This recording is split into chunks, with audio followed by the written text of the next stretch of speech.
When you close your eyes and think of a firefighter, what do you see?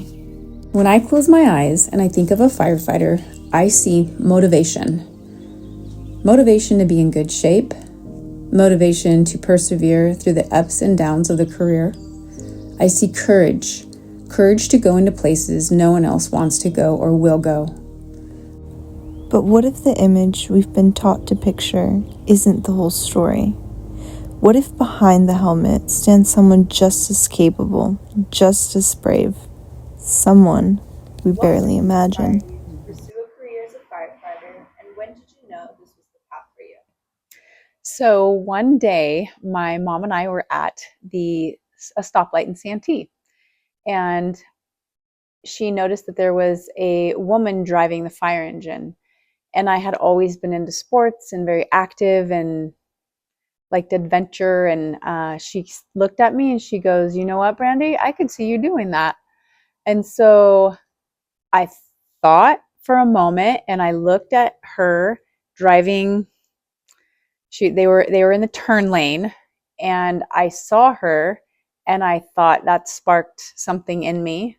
And from that point on, I went to find out in just the circles of people and adults and where I could go to get information on how do I become a firefighter. And so through just kind of listening to people, there was a student that I had in one of my classes at high school, or I shouldn't say a student, but a fellow student. And I heard him I heard him talking about his dad and a program that they had at their fire department. His dad worked for the fire department, and I I perked up my ears and I said, "How do I get involved in this?" And he said, "Well, let me give you my dad's number at the fire station, and you can talk to him." And so I did. And the first event that I was able to go to was an Explorer meeting at one of the fire stations. And I fell in love with the job, the engine, everything about it. And from that point on, there was nothing else that I was going to do. What first inspired you to pursue a career as a firefighter, and when did you know this was the path for you? I really appreciate the family aspect, the values in the fire service. I'm definitely an adrenaline junkie, so all the tactical stuff to me is really fun. Um, and then also, I think the main reason is just the responsiveness of how calm they are in chaotic situations. They can diffuse situations, and I think that's really respectable. It's a lot better than being reactive. What first inspired you to pursue a career as a firefighter, and when did you know this was the path for you? I actually didn't grow up wanting to be a firefighter. I didn't know that it was something available to women or that women could do. I was in college studying English and home on my summer break working my summer job at the Frosty Burger in Pine Valley. There was a local fire in the area, and a Forest Service crew showed up afterwards to get burgers, and one of the crew members was a woman. And I remember being very surprised and just thinking, wow, I didn't know women could do this. That would be something interesting to try out. And my local community happened to have a volunteer academy. I saw a flyer for it posted somewhere not too long after that, and the wheels were kind of turning in my head to try out for it and see if I could get in and just see if it was something that I liked. And I ended up falling in love with it and never looked back. For many of them, the path to the fire service began with curiosity, adrenaline, or a moment that made everything click. But once the excitement faded and the real work began, a different reality appeared.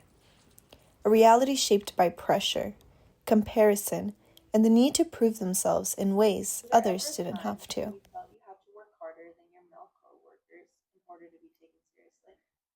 I feel yes, but I feel like I put that upon myself. I'm smaller than some, although I have worked with men that were shorter than myself. But just physiologically, men have a tendency to be stronger and larger. And so the job, it would make it easier for someone with a larger stature. But that doesn't always mean that technique and other thought processes couldn't overcome that. These refined techniques were created to overcome outdated strength-based standards, which allowed women to make the job safer, more accessible, and more effective for everyone. So I did try harder. I did try and go above and beyond, not because I felt like somebody made me feel like that, but because I felt like that's what I needed to do to build the confidence, number one, in myself and the people that I worked with, so they know that I could do the job. Was there ever a point where you considered giving up? And if so, what pushed you to keep going? I wouldn't say that I wanted to give up, but I was a little unsure if I was capable of the job. And during our academy, we did the Denver drill, which is a confined space training. It was named after a firefighter that was killed in Denver. And our instructor had us just do the drill without any instruction. And there was two of us. We were lifting the victim out. I was at the windowsill trying to lift the person up. Felt like my forearms were going to break. And the person below trying to lift him up, he just didn't have the strength. And so there was a moment where I was like, am I physically capable of being able to do this job? And our instructor demonstrated like technique to where he kind of put his feet up against the victim's feet, pulled him, and then the person underneath him kind of helped push up. And it made me realize that this job is a lot of out of the box thinking. And I think that it just instilled any confidence or feeling of lack that I had. It just kind of removed that. And I was like, okay, I'm definitely capable of this job. Was there ever a point where you considered giving up? And if so, what pushed you to keep going? So I would say that the fire service is challenging for everyone. There's definitely hard days. There's things that you see that you're not expecting or that stay with you and bother you. There's interpersonal conflicts and all kinds of things. I would say it's important to have a good reference experience or reference experiences, just kind of an understanding of things that you've been through that are similar, that are difficult, that you know that you persevered, and you can use those as a frame of reference for whatever situation you're in. So they might be fire related or they might not. And for me, my reference experience is hiking the Pacific Crest Trail, the whole thing in 2014. So it's 2,600 miles of trail from Mexico to Canada, and you hike through all types of conditions: snow, blowing sand, mosquitoes, very hot conditions, dry conditions, lack of water, and just maintaining focus through something like that day in and day out, and committing to finish even when it's very difficult and sometimes you absolutely do not want to be out there. For me, that's a reference experience that I've taken with me to other aspects of my life, including the fire service, knowing that if a day is hard, if a week is hard, if a month is hard, I've done something like this before, I can power through it, I will come out the other side. While the obstacles these women faced took a toll on them, the hardest part of the career wasn't the weight on their shoulders. It was a trade-off. The time spent in the office could have been time spent with family, and the time taken to be great were missing moments at home that mattered just as much. What sacrifices did you have to make to succeed in this career? So starting with the very beginning of my Explore time, there was a lot of social things that I didn't do so that I could be involved completely and immerse myself into the fire department, from trainings to meetings and ride-alongs. And I tried to get as much in as I possibly could because that was the plan. That was all I was going to do. Moving forward into the reserve program, which was the next step from Explorer, you do the same things, but more and more often. And so I gave up a lot of trips with my friends and just a lot of social experiences. If I was going to do a ride along on Saturday, which was, Friday nights, I don't go out because you got to get up early, and then you're doing a 24-hour shift. So you don't know if you're going to be up all night, and you just need to be alert and aware, considering you're still learning the job and you don't know what's in store for that day, if there's going to be a long training or not. Moving forward onto that, you have, for me, it was a full-time seasonal position with CAL FIRE. And with that came fire season, where you are on for weeks at a time and you don't know when your days off are going to be. And you, again, are still immersing yourself in, I was still going to school and working. And so there was a lot of social sacrifices that I missed and memories.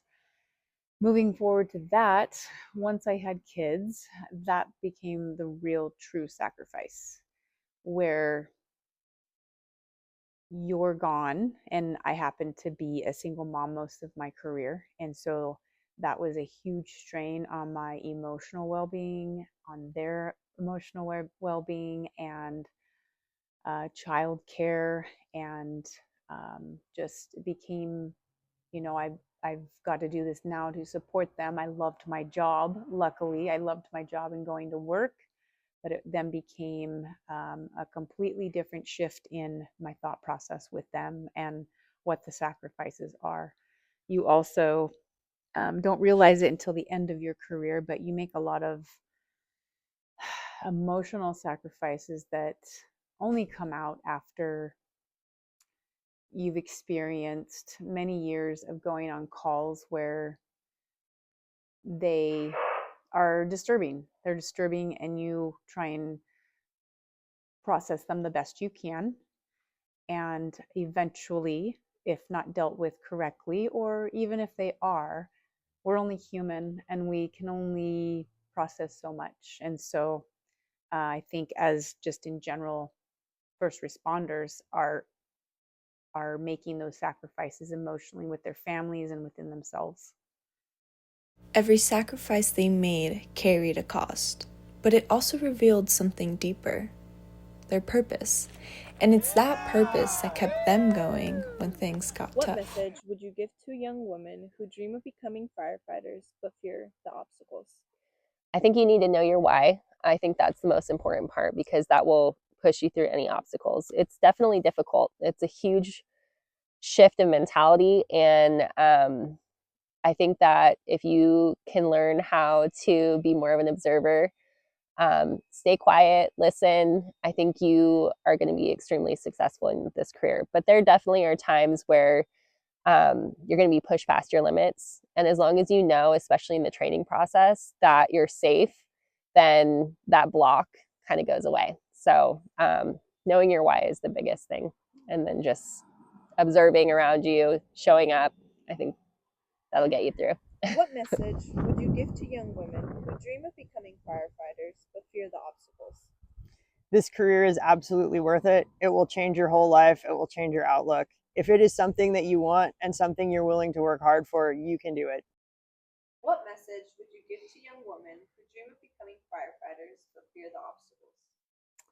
I would say go with your passion. That was my drive. I loved everything about it. And then I didn't have a plan B, because that's all I saw, and that's the vision I saw myself doing, and I'm glad I did. But going back to the other question, there were sacrifices, but obstacles, the only obstacles I believe are the ones you put in front of yourself. So for me, there was none. It was, I had a dream, I had a vision, I had a passion, and I stuck with it.